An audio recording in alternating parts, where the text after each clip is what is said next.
For a little help, let's bring in the Money Men, business and markets analyst and NewsMax contributor Seth Denson, and accounting professor at Montclair State University, Dan Geltrude. Good morning to both of you. Let's take a look first at the markets, which closed the week up on Friday. This morning, futures are mixed ahead of the opening bell.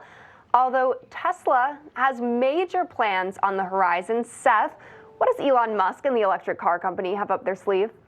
Well, a couple things, Christina, and good morning. First and foremost, they're building a mega pack factory in China, and that is going to really expand their capabilities on building these mega pack batteries, which have extreme capacity to power vehicles and even homes. The second thing is they're really trying to look at how they can expand their use of iron in developing batteries versus nickel. Now, we've talked about this a lot. China's control over raw materials, where there's a lot more iron available than there is nickel. And if Elon Musk can figure this out and make an iron battery that has long time capacity, he can lower the cost and increase access to these batteries. Wow. Well, if anyone can do it, I mean, he can. Sticking with the EV vehicles, the Environmental Protection Agency is preparing to put some strict new federal emission standards.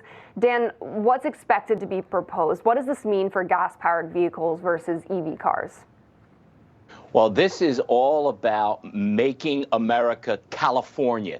The EPA seems to be very much motivated to following California's lead, and which ultimately means we are going to get rid of fossil-fueled cars at some point. And the goal is to do that in the near future. Now, listen, everybody is for a clean environment. There's no question about it.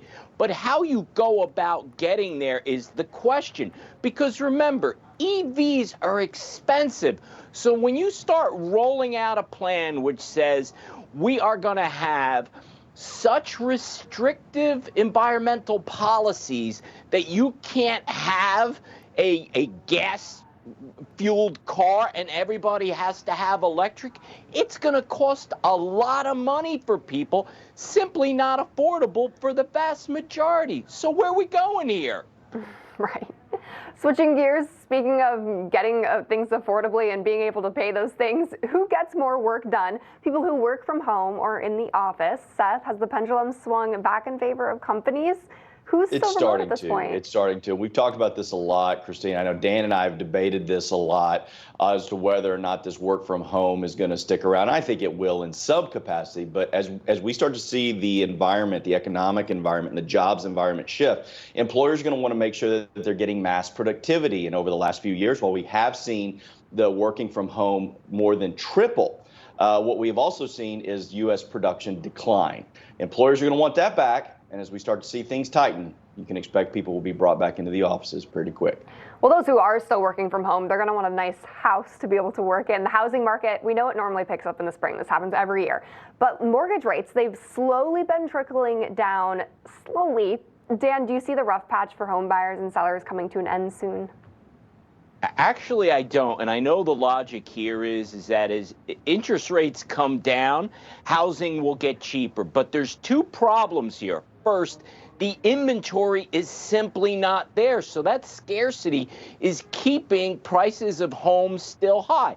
Second point here is the cost of construction for new homes, still really high to get those materials. So I don't see a break in the high prices just yet. I mean, speaking of home buying, there's this sort of awkward generation now in between Gen Z and millennials who are first-time home buyers. They're trying to get a house. They're waiting for mortgage rates to come down.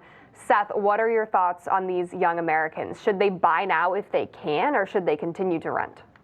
Yeah, Christina, I think if you can buy now, do it, because every time you're writing that rent check, that's money that you're not putting into equity of anything. Now, that being said, be smart about it. And there's this whole idea of, oh, well, buy the house you want, the interest rates will come down. Yeah, that might be good in theory, but we don't know when that's going to happen.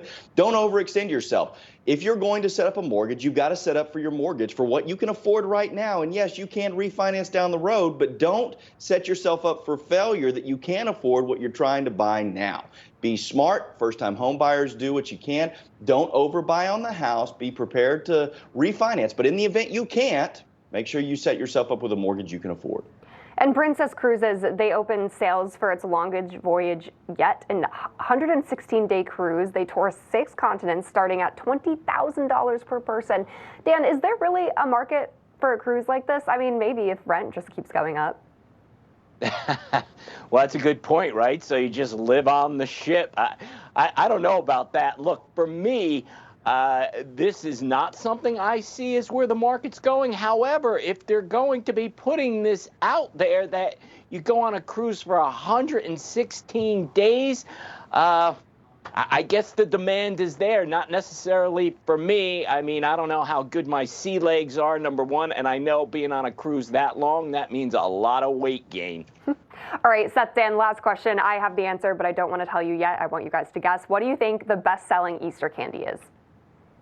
I would have to go with either Peeps or Reese's. At least certainly in the Denson household, those are the two that are most prominent.